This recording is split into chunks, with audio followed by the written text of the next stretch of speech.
whoever loses here, they're going to be out. They're going to be fourth place here. Are you excited for this match, Edgar? I am. A lot at stake here. A lot of bragging rights too, I can only assume. So.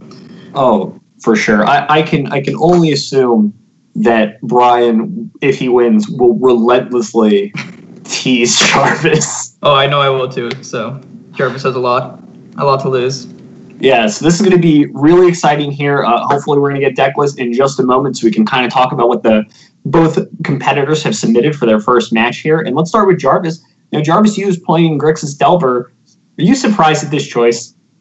No, not really. Jarvis has played a lot of Delver in the past. He seems pretty comfortable with this archetype. Made some interesting choices with his list with main deck Last Hope, which is a little unusual. But it seems to be just about what he feels comfortable playing outside of lands, and something that he probably feels good about no matter what Brian brings as the first deck. So something he can use to tackle. Absolutely here. Now, one of the things that I definitely noticed, and I've certainly noticed a lot more in the Legacy Premier League, is a lot of these Delver players are playing an island in their main deck. Edgar, can you talk to me about that a little bit? Yeah, it's something I went back and forth on myself for GP Richmond, and I think if you expect a lot of mirror matches specifically, it's a good idea. Just being able to develop your mana base and guarantee that you can get up to 2 mana in the mirror or against other Wasteland decks is pretty important. It's pretty good for the early developmental turns. Absolutely, and I mean, obviously, Jarvis has had a lot of success with this deck too in the Legacy Premier League. I think the Grim Lavamancer, I think, is the card that stands out to me the most in this main deck. Oh wow, I didn't even notice that. Yeah, that is an unusual change. He looks like he went down on the other big threats, the Trina Nemesis and the Gurmag Anglers, which to me seems like he made a lot of concessions in his deck list for mirror match style battles. Yeah, it'll be certainly really interesting to see what happens. Brian, last week, the only thing we saw out of him was Blue-Black Death Shadow. That was one of the 3 decks that he submitted. But I'm really excited to see what Brian brought to us. So hopefully we'll get to bounce over to his deck list in just a moment and see what Brian brought. And Brian is bringing miracles, and really interesting enough here, Brian has really moved over to the Minifer style of miracles, which is playing accumulated knowledge over predict. Yeah, this seems to be the hot new tech, and it's been pretty powerful in this format without Deathrite and with an abundance of blue mirrors. Interestingly enough, Brian's down to 3 Terminus, which I'm not sure if that's stock or not now, but it's going to be a little bit troublesome if there's a lot of True Name Nemesis on the other side, but luckily for him, Jarvis went down on that card a little bit. The back to basics is the thing that's going to be very important, and the counterbalance in game 1 in this matchup specifically, because the Grixis Delver is going to struggle to take those off the table if they stick. Yeah, absolutely. Here, another concession to Delver is we see Brian is playing a main deck Supreme Verdict here. I think one of the more interesting things about Brian's deck list is we've seen a lot of back and forth. And the real back and forth here is whether or not to play Monastery Mentor. And we see that Brian has essentially eschewed that from the main deck. He's playing 4 Snapcaster, 3 Jace. These are really his only ways to win. And then sideboard, we're going to see Monastery Mentor and getting Ally of Zendikar. We might see some of those come into play post-board. But I'm pretty excited to get down to the match. I think in this matchup, I think in general, Miracles is a tiny bit favored, at least on paper. But we certainly know that Jarvis knows his way around this kind of matchup, so it will definitely be really exciting. Yeah, game 1, I think, is going to come down to the Haymaker cards that Jarvis has in his main deck, the Liliana and the Bitter Blossom. Sticking those game 1 can be a pretty big deal for the Miracles deck, but outside of that, the Miracles deck is generally ahead, I think. Absolutely, and I believe we have Braun-Duin on the play here, and you got to be really excited to be Brian on the play with this kind of hand with just a bunch of Ponders and, Preordained, some lands, Plow. It has to be a really good setup against, most everything that you can play against in the format that's not a combo deck, and I think Brian is, kind of leaning on his knowledge of Jarvis here. With the decks that he submitted, I wouldn't be surprised if Brian snapped off a hand like this in the dark against anything that Jarvis could bring. Yeah, the only thing I think he'd be worried about is that if Jarvis is playing lands, for instance, he might be a little bit too slow out of the gates. But the fact that he has essentially 2 basic lands and a couple answers to Merit Lage and Source of Plowshares and Council's Judgment means that he has some staying power in that matchup as well. So he should be pretty comfortable here as long as Jarvis didn't come out of left field with anything. Absolutely. And Jarvis's hand here is also really well set up, for pretty much anything in the format. So I'm really excited. We're going to get this match started, and we're going to see Brian lead off with an Island and a Preordain here. Now, how do you feel about leading off with something like Preordain over something like Ponder? What's really the difference between these two draw spells? Well, the essential difference is that since he doesn't have a fetch land active in play, he's going to be forced to keep at least 2 cards if he casts Ponder. And since it looks like with his hand, not knowing the matchup and not knowing if he needs any specific type of interaction, he's just looking for lands. And if he sees 1 land and 2 spells he doesn't want with the Ponder, he doesn't want to keep the spell he doesn't want, so he just let off with the Preordain and left the Ponder for later when he has more information. But now he sees the Delver on the other side of the battlefield, so he's going to have a lot of information going forward. Right, and we see here that when you see an Island Delver, we believe that Brian is, thinking about a card like Spell Pierce. And although we know that it's in Jarvis's hand, we can tell that it's on Brian's mind with the way that he's, playing around this turn. He's going to use Arid Mesa, fetch himself down to 19, get a Plains, and plow right at this Delver. Do you think Jarvis makes any moves here? I think Jarvis needs to continue to develop threats. Letting the Miracles deck develop too much in the early game is going to be bad. So Grim Lavamancer is not the strongest threat, but it's going to be better than nothing. It's going to be interesting to see if he decides to leave up Pierce's turn and play the Lavamancer, or if he decides to instead play the Ponder and try to find a more potent threat. I would be inclined to... Well, we're going to see what he draws first. And he drew Young Pyromancer. So that to me means... That makes him more interesting. I would probably lead off with the Ponder to try to find a 3rd land so that I can set up Pierce plus Young Pyromancer. But it looks like he's just going to play the Pyromancer. Yeah, it looks like this. Thinking about some of the considerations, perhaps, if Brian skips a beat here, doesn't actually have Swords to Plowshares, doesn't have Snapcaster Mage, then, this Young Pyromancer might start to get out of control here. And it looks like Brian has, essentially, not actually, but kind of skipped a beat here. Just plays an Island and passes here. No real reason for him to make any actions. And Jarvis is going to go ahead and start trying to unleash this Young Pyromancer's hidden ability and, start drawing some spells. So he is going to cast Ponder. Oh, this is really exciting out of Brian. Brian is going to cast Counterspell targeting this Ponder. Yeah, from the Miracles side, I think you need to trade your mana as frequently as possible where you can. If he chooses not to Counterspell here and then Jarvis just decides to attack and not cast anything else, then it's going to be almost a wasted turn for Brian. And the fact that Jarvis has this Young Pyromancer in play and is just creating tokens for free means that he doesn't need to develop any more threats. So it's going to be very unlikely that he casts anything better than a Ponder to Counterspell on this turn. Absolutely. So we are going to see Jarvis is going to fire back. He's going to throw this Spell Pierce right into that Counterspell here. His Ponder is going to be Brainstorm, Ponder, and a Underground Sea. And this is going to be a pretty good setup for Jarvis. He's, going to have some more draw spells down the road. He's going to have that, special 3rd land that, is kind of necessary for, these Delver decks to really start, playing multiple spells in a turn to be able to cast some of their more expensive cards. Yeah, notably this Ponder is good for a couple reasons. If Brian continues to not answer the Pyromancer, then it's just going to be more free tokens on Jarvis's side. But if Brian does answer the Pyromancer, which is what Jarvis should plan for, since he'll be winning otherwise, it's just going to help him find his next threat, which is hopefully more potent than the Grim Lavamancer he has in his hand. Right. So you're going to see here, Jarvis is going to keep on top. He's going to elect to keep the Brainstorm first. It looks like Jarvis is electing to keep a blue card here, so he has the ability to force pitch a blue card and still daze. I like that a lot.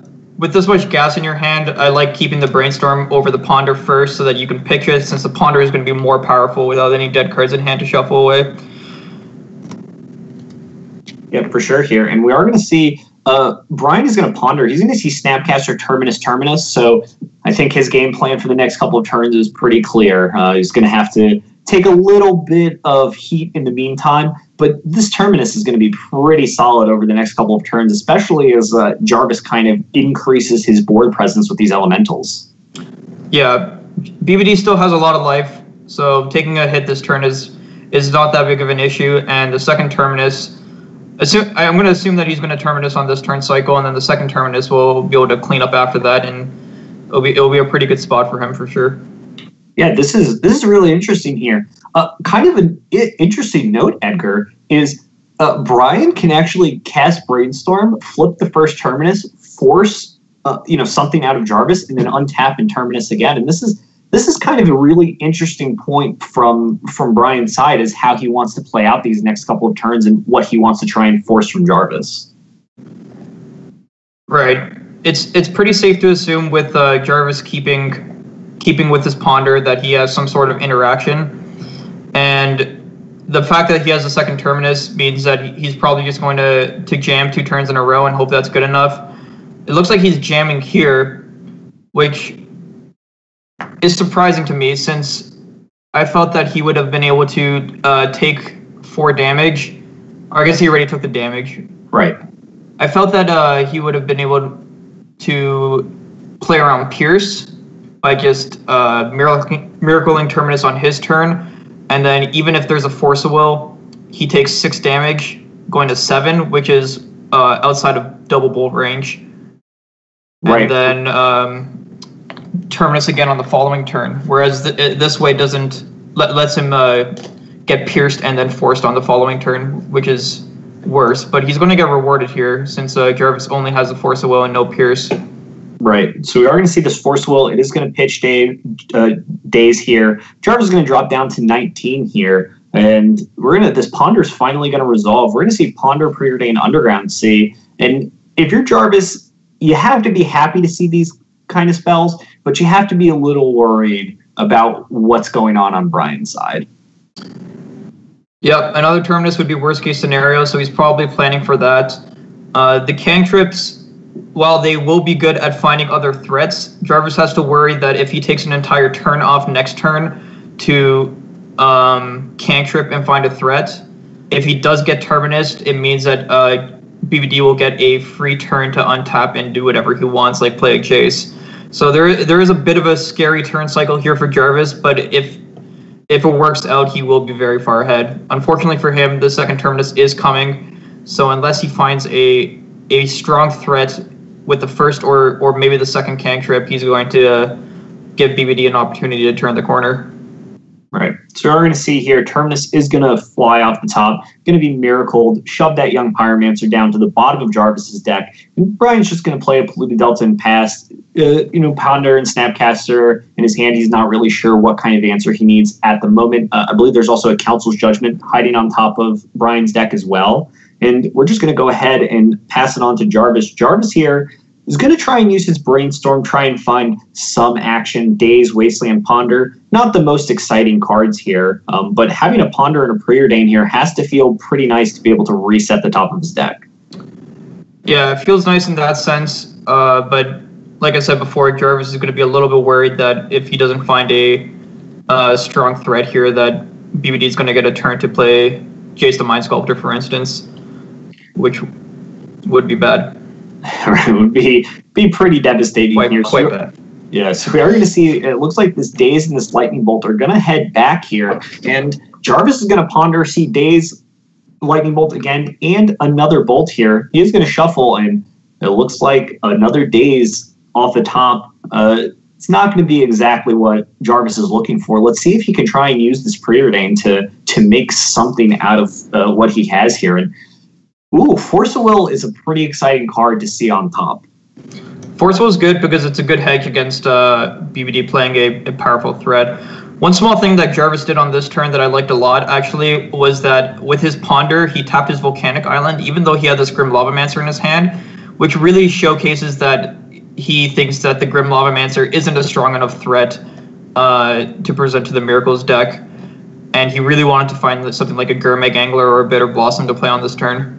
Right, absolutely. We do know that, while Grim Lavamancer is obviously a fantastic card here, it's going to be great at applying pressure. It is going to be a little slow, and when you're playing against a deck like Miracles, which is going to be really happy, they're going to be really, really happy that you're taking as many turns as possible. And we're going to see here, Brian's just going to get kind of an opportunity to sit around and just relax. And we see Jace the Mind Sculptor hanging out on top of his deck. And Brian just kind of gets to pass here with Snapcaster Council's Judgment and all the mana and time in the world. Right, and you got to develop an extra land drop there, which means he can play Jace next turn with protection from Pierces, Dazes, basically requiring to have a force and go down on advantage significantly. Right. We are going to see here this Brainstorm is going to yield Jarvis another Force of Will and another blue card here. The Wasteland and Grim Lavamancer are going to go ahead and get tucked away. Is this something you're looking to fetch away now, or do you think it's better for Jarvis to kind of wait and see what Brian does? I would definitely wait. I have no interest in casting Brainstorm this turn. The double Force with BBD only having 2 cards in hand is actually pretty powerful. I think Jarvis needs to maybe counter something on this turn cycle, something powerful if BBD presents it, and then next turn untap fetch and see 4 fresh new cards with the Brainstorm and hope he gets one of his powerful cards out of the deck. Right, and kind of sensing a little bit of weakness from Jarvis, we are going to see Brian cast Snapcaster, flashback this Brainstorm, draw Preordained Snapcaster Jason. I think these are all cards that Brian's going to want to keep. We talk a lot about the interaction of Brainstorm and fetch lands and, the kind of powerhouse ability to reset the top of your deck here, but I don't think any of these cards are ones that Brian is looking to get rid of anytime soon. The Council's Judgment is a good hedge against Creating Nemesis, and the Preordain is always basically free to keep when you have this much mana against a Delver deck, so I think I agree with you. I'm going to be interested to see if he decides to play a Jace's turn, or if he just decides to pass the turn with another Snapcaster Counterspell or Snapcaster Brainstorm available, or Snapcaster Source of Plowshares. Yeah, the onus. Go ahead. There are 3 Ponders and a Preordain here, so we're not going to see a Snapcaster Brainstorm anytime soon. But that is a good note to kind of hold open Counterspell here. We can kind of guess if Jarvis is kind of going land go with a Miracles deck that his hand is either full of counter spells or very reactionary spells. So there's not really too much for Brian to do here except kind of see what happens first before he makes any real decisions.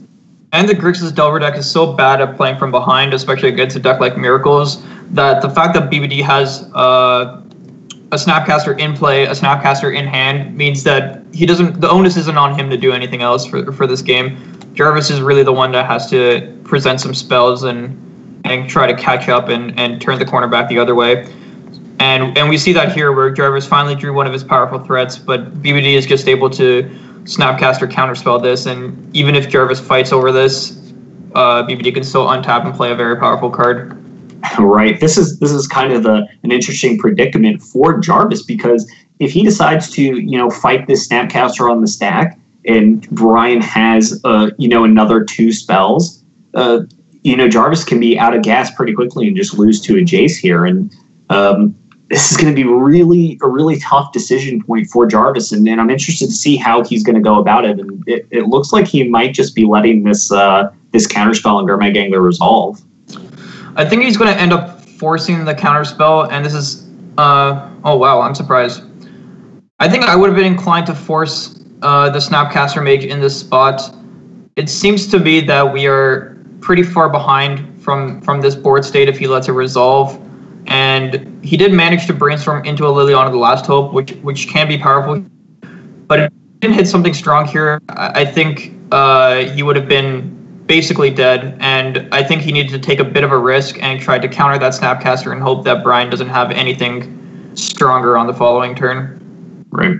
So this Liliana the Last Hope is going to be a pretty solid card. Forcible backup means that Jarvis can essentially protect himself from a Council's Judgment as well from Brian here. But I think the way that Jarvis is playing really shows the respect that Jarvis has for something like Jace the Mind Sculptor, in this spot. This is something that a lot of legacy players sometimes argue about is how good Jace is against a lot of the Delver decks. And, obviously on a clean board, it's going to be free here. So certainly Jarvis is going to be a lot more scared of it than he would normally.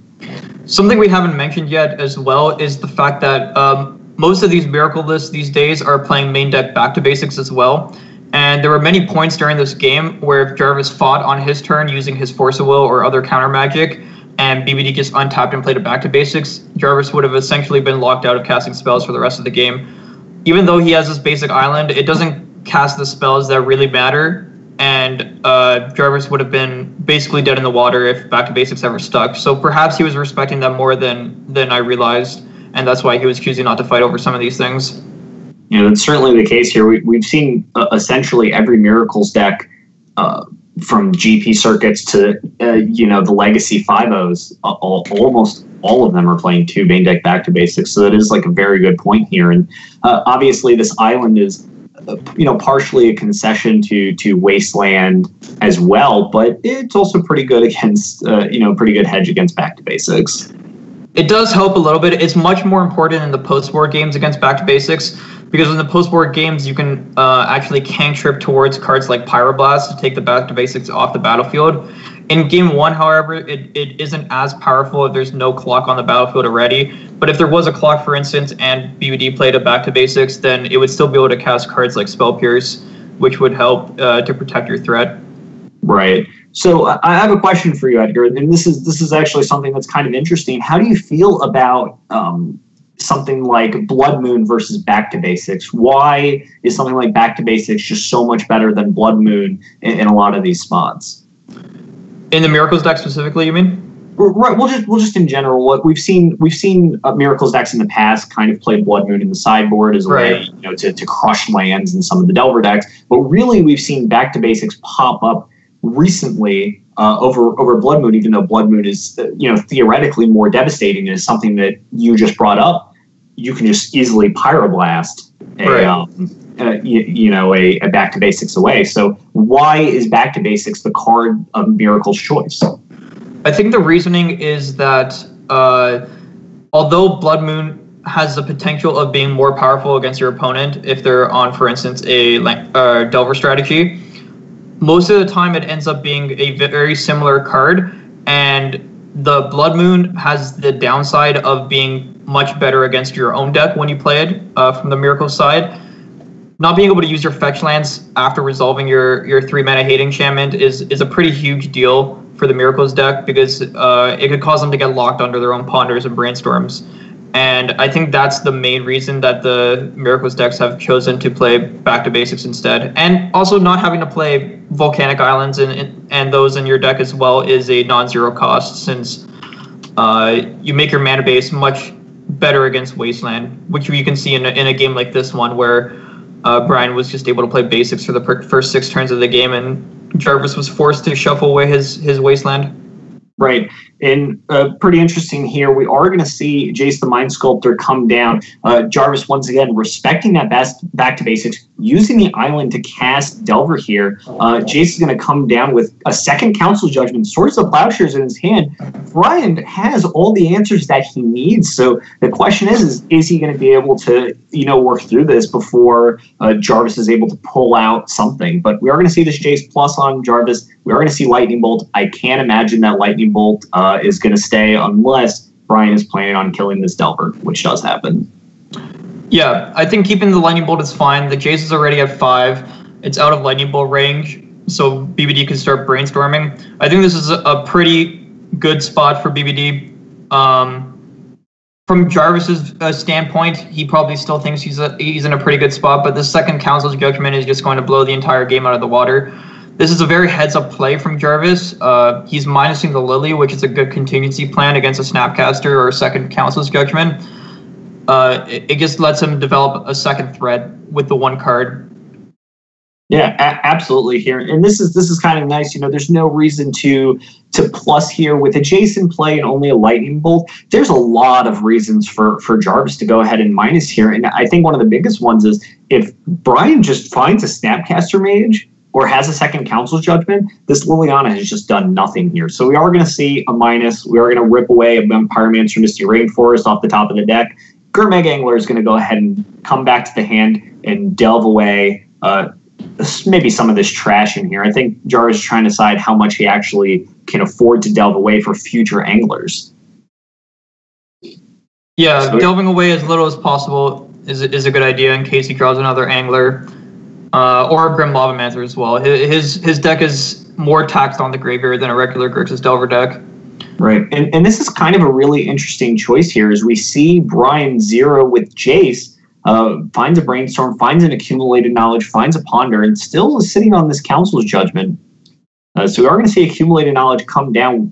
It is going to draw a card here, and now Jarvis kind of has more of an idea of how Brian's deck works. There is that split between Predict and Accumulated Knowledge that some Miracles players are going back and forth on. We do see that Brian is playing Accumulated Knowledge. So we're going to see a Ponder here. I assume Ponder is looking for a Snapcaster Mage here. I can't imagine this Council Judgment does anything at this point than go after Gurmag Angler.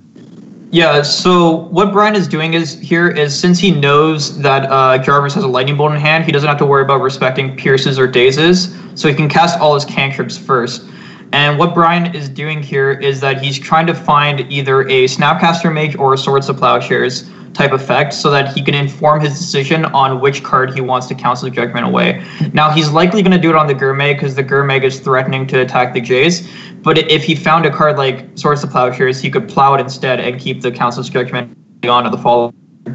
Right, and that's a great point there. We're going to see a second Lightning Bolt off the top here, and Jarvis's mana is coming back to bite him just a tiny bit. He has a lot of Underground Season play and only one Volcanic, so it's not going to be possible for him to go ahead and take out this Jace just yet here. And this is a pretty scary moment for Brian, but Jarvis doesn't know about it yet. But this is going to be pretty scary for him. There is a counterbalance coming down for Brian, and that's going to kind of close out a lot of what Jarvis can do here in this game. Yeah, the counterbalance in conjunction with the Jace the Mind Sculptor means that it's going to be very difficult for Jarvis to get much traction in this game.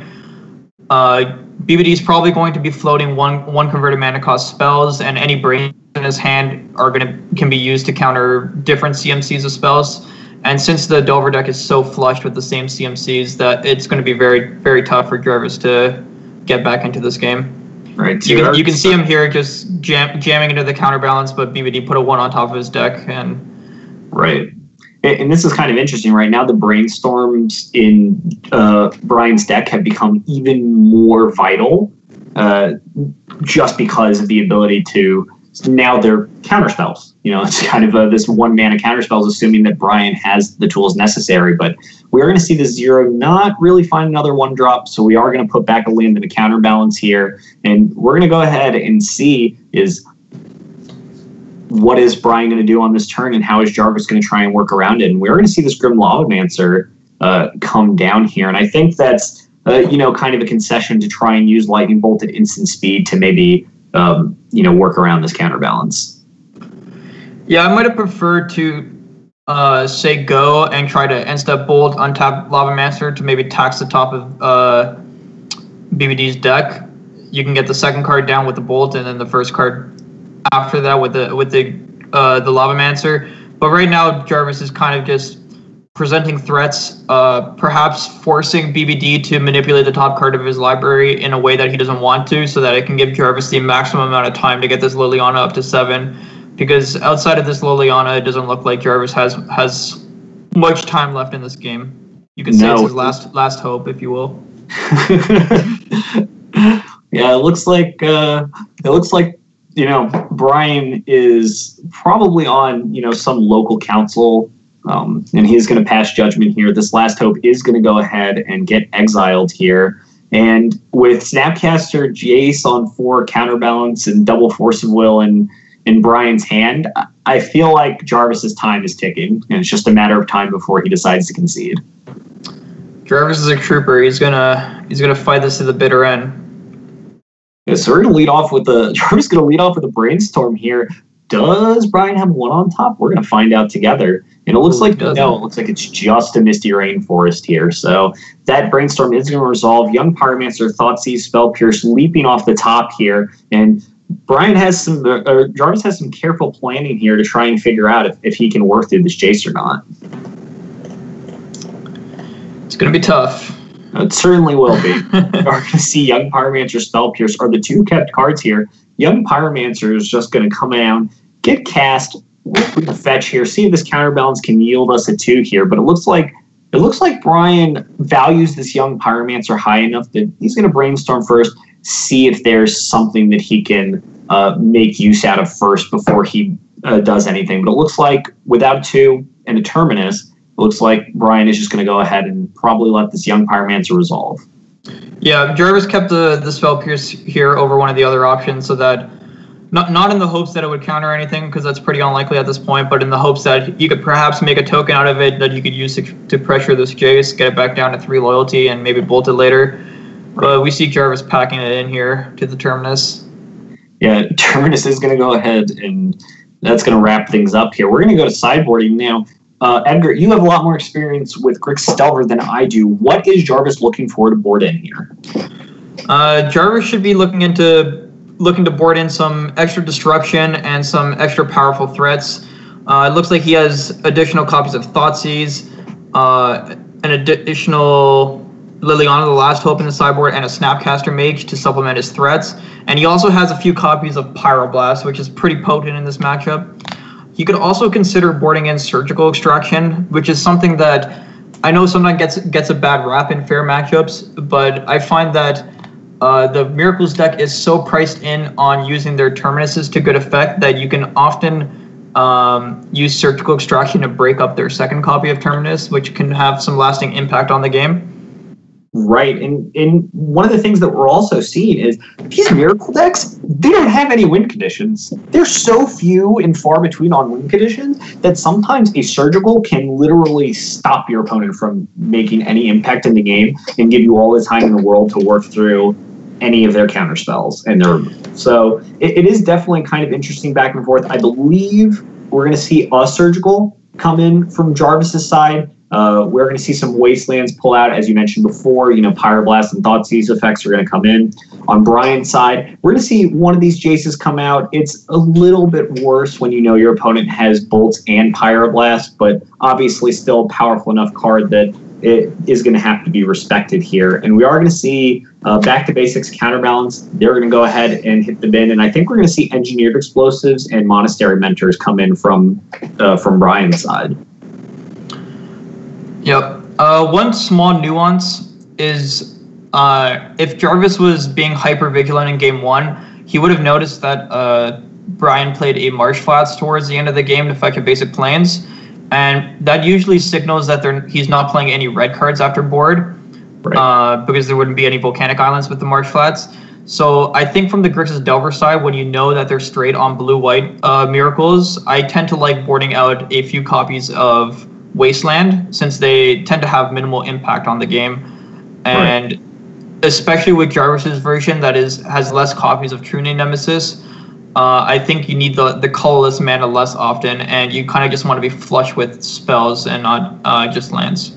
Absolutely here, but we are going to see Brian's going to go ahead and take a quick mulligan here. We're going to see a hand of Island, Plains, Preordained, Council Judgment, Accumulated Knowledge, Shores of Plowshares. And I have to imagine this Ponder that Brian is scrying is going to go ahead and stay on top here. Just having a ton of draw spells is going to be pretty vital.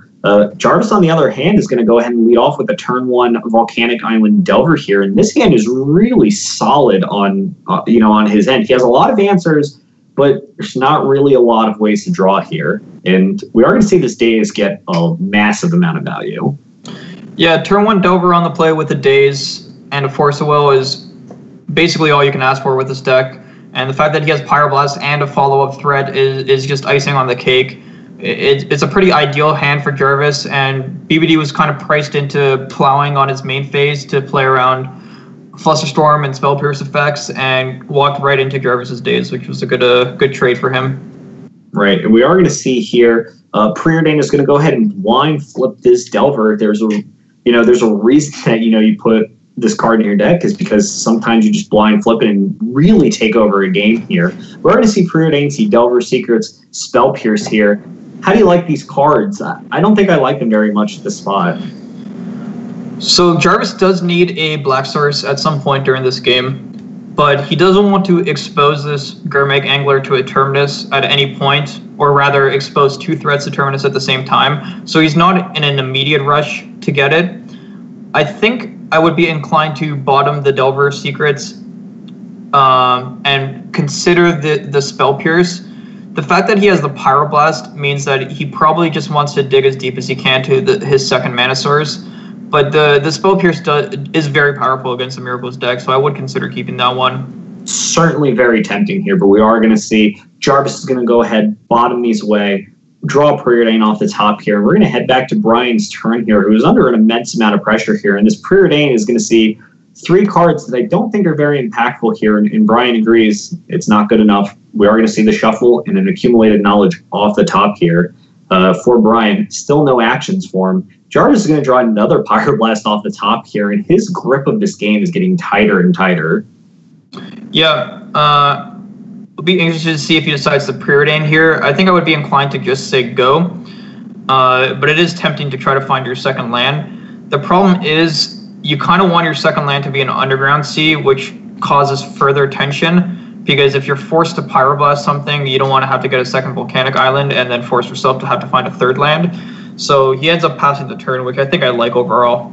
Absolutely, and we are going to see Brian is now in a tough spot. He has a lot of draw spells and not a lot of lands to work with here. And it looks like this accumulated knowledge is just going to go ahead and resolve for Brian here. And he's going to draw an island, cast Preordain here, and it looks like this is going to elicit some action from Jarvis. Pyroblast is going to take it out.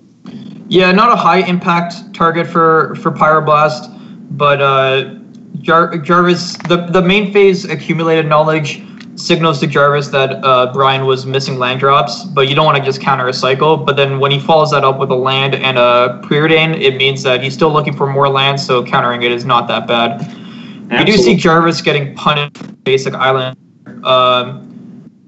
When you play the basic island, you end up cutting an Underground Sea. And he definitely would have preferred to have an Underground Sea in this spot, but the second Mana Source is better than no Mana Source, so overall, not too bad. And this Preordain's pretty solid. It looks like a Spell Pierce and a Ponder, both of which are cards that I'm sure Jarvis is pretty happy to see here. He is going to keep them both. Spell Pierce is going to be drawn. We're going to head over to Brian's turn, and Brian's going to cast a Brainstorm here, and this is kind of potentially a tough part for Jarvis, because Jarvis can elect to Pyroblast this. But if he does, and Brian has something like Swords to Plowshares here, that puts Jarvis in an awkward position where he might even have to force a plow here, which is not really what he's looking to do.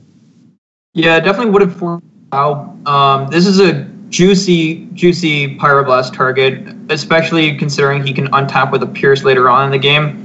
He has to be worried that BBD will follow it up with some other spell that he would have been able to Pyroblast instead, and perhaps that accumulated knowledge was just the type of spell. The Pyroblast also has very long staying power in this matchup because of the presence of Snapcaster and Chase the Mind Sculptor. So it's a very tough decision for Jarvis, but I don't blame him for Pyroblasting, since the Miracles decks sometimes have multiple copies of Monastery Mentor after board. And if you find yourself in a position where you did encounter their cantrips and then they follow it up with a Mentor, you can be in a tough spot. Right. We are going to see here accumulated knowledge is going to draw a couple cards. That is going to draw Brian to a 4th land here, and that's got to be a pretty big deal for him here. Being able with the Swords of Plowshares in his yard, hopefully be able to leverage the Snapcaster to kind of clean up Jarvis's board and give Brian a little bit of breathing room. But Jarvis is going to Ponder here, and he's going to see a Brainstorm, a Ponder, and a Force of Will here, and that is pretty solid for Jarvis here, and he just has to decide how he wants to order these draw spells, but I can't imagine any world that he shuffles. Yeah, the only reason he would shuffle is if he was thinking that there's some way that this Delver dies that he doesn't necessarily want to fight over. But if he keeps this, he essentially has access to 3 counterspells between the 2 Forces and the Pierce over a 2-turn cycle. Maybe the Spell Pierce's value is kind of diminished at this point, but I think what Jarvis is thinking to himself is this Delver good enough? And if he thinks it is, then he's certainly going to keep this hand and just decide which card he wants to pick to his Force of Will, which he decided was the Brainstorm, which I like, since the Ponder is going to dig deeper for a black source further in the game. Absolutely, and it also gives Jarvis the opportunity to shuffle away the top of his deck if he finds that it's not quite strong enough here. But for right now, Jarvis has a pretty good set of cards and pretty happy to be in the spot that he's in. He is going to attack with Delver here and drop Brian down to 8. And that is only a few turns away from being able to end this game here. Brian, unfortunately, has a 5th land that he found off that ponder earlier, so he's got to be pretty happy to see this here to be able to kind of progress his field a tiny bit more, be able to cast multiple spells. But this Brainstorm here is not going to find a Swords of Plowshares. It's not going to find a Terminus here. So we're going to have to see how Brian wants to go ahead and make this move. But it's possible that at this point, this Council's Judgment might have to get played to kind of go after this Delver.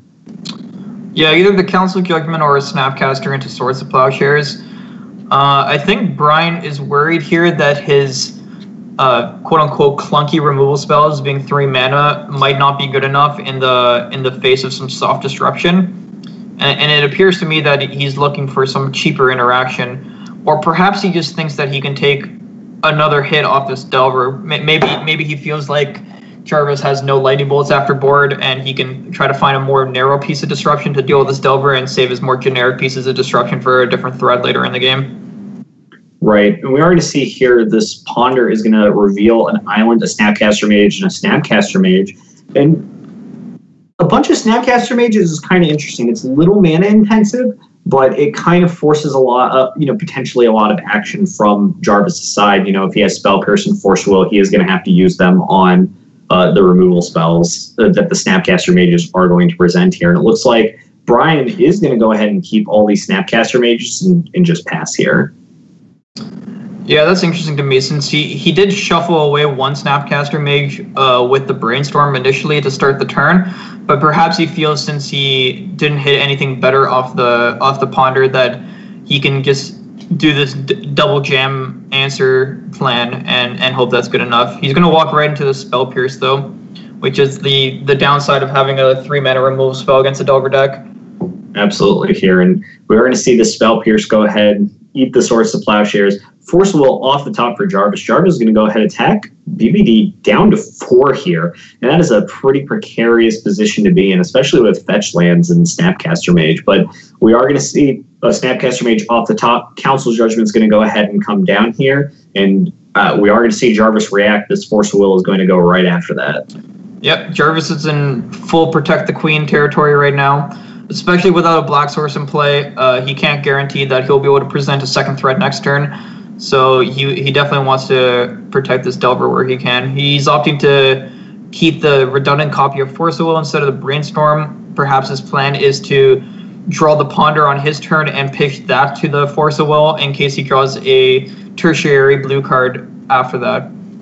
Right. It's also possible with this Ponder he's looking for another Pyroblast here, perhaps a Surgical Extraction or a Flusterstorm, something to ensure that this game is going to be locked up on Jarvis' side here. But Young Pyromancer, Gurmag Angler, Flooded Strand is what this Ponder is going to see. Jarvis is going to keep, and with this Flooded Strand, that's going to give Jarvis access to black mana. So this Gurmag Angler is now unlocked. Right. He's attacking Brian down to 1, which means even if Brian somehow deals with this Delver through Force of Will, he will have another threat, another lethal threat with the Gurmag Angler and a Young Pyromancer on top of his library. So he'll have plenty of threats to present after that.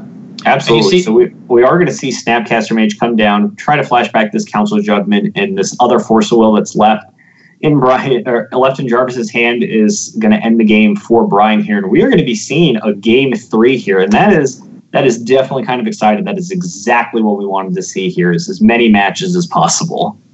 Yeah, you can see after board when the Delver deck has less bad cards.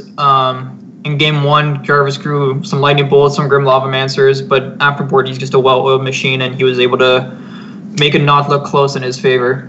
Absolutely here. And we're going to see, kind of something that you discussed before, is that Wasteland is pretty bad here. And I think at this point, Jarvis is kind of put together that Brian doesn't have any red cards in his deck at all. So we are going to see all of these Wastelands go ahead, come out, except for one. You do want a Wasteland every once in a while, just in case, you want to be able to cast some of these 3-drops, like True Name Nemesis or Liliana the Last Hope. So we are going to see not really too much of a change, but the interesting note is we are going to see Jarvis board in more Surgicals now, and especially post-board. Surgical is going to be a pretty solid card, and especially if Brian is leaning on Snapcaster Mage, which based on that game, we can kind of guess that that might be something that he's doing. Surgical is going to be very impactful. Yeah, he has a lot of copies of Snapcaster Mage, which Jarvis saw, and since if Jarvis deduced that Brian isn't playing any red cards, he's leaning a lot harder on Terminus to deal with True Name Nemesis.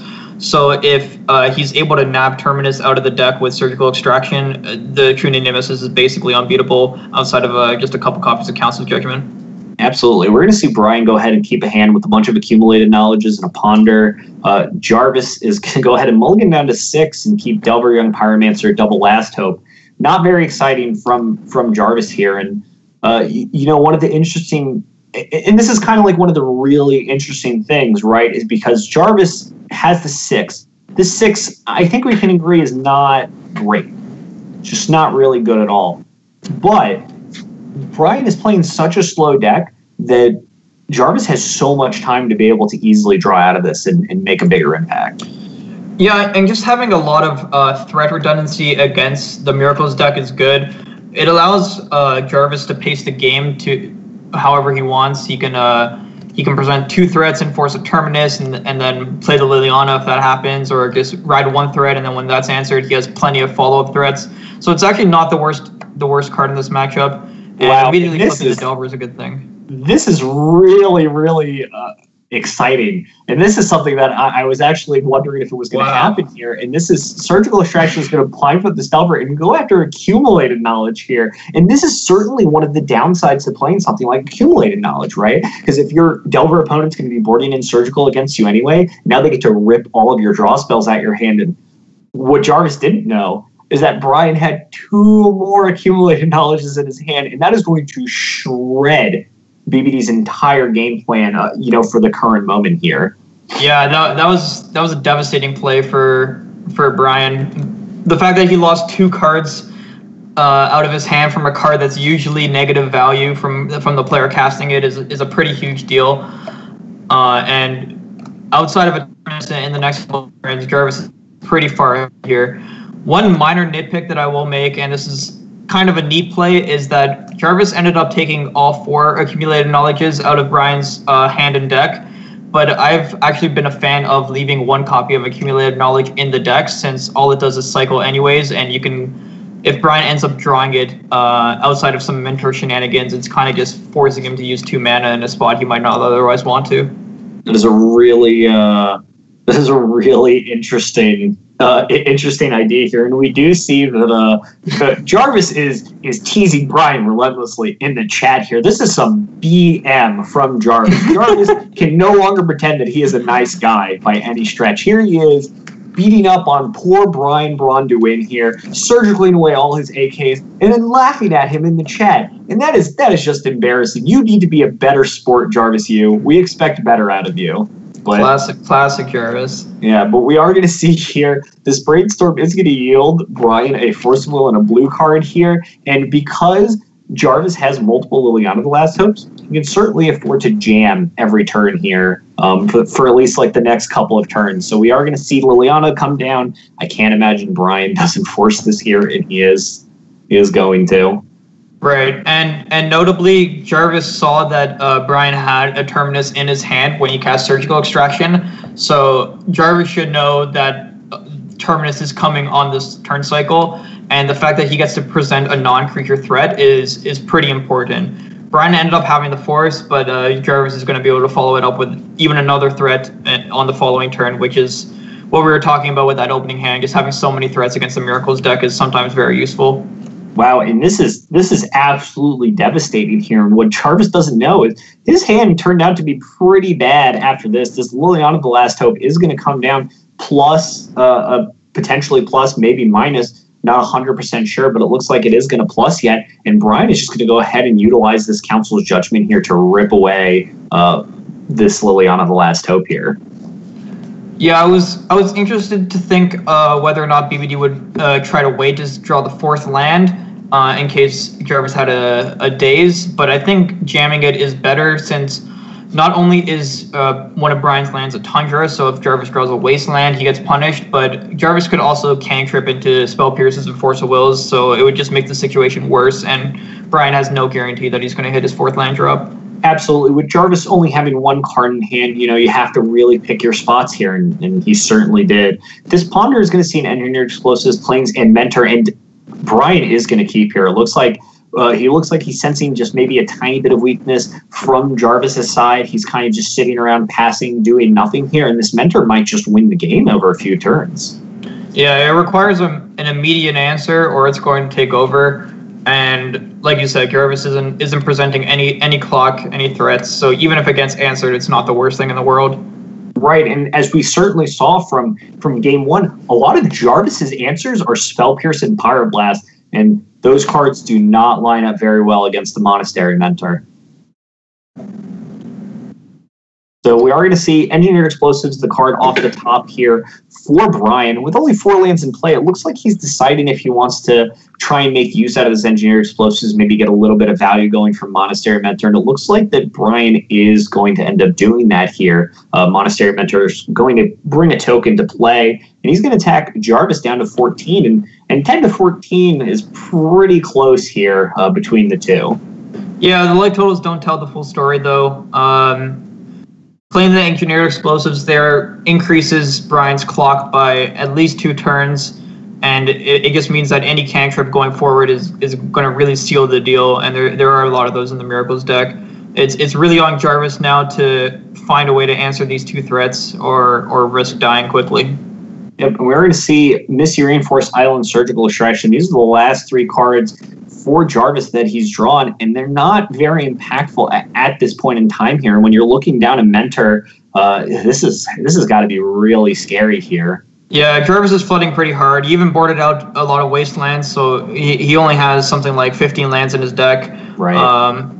He really needs a Brainstorm to come back into this game. It's really his only shot to find 3 fresh new cards and shuffle away some of these redundant lands is the only way that he has to catch up to this Monastery Mentor.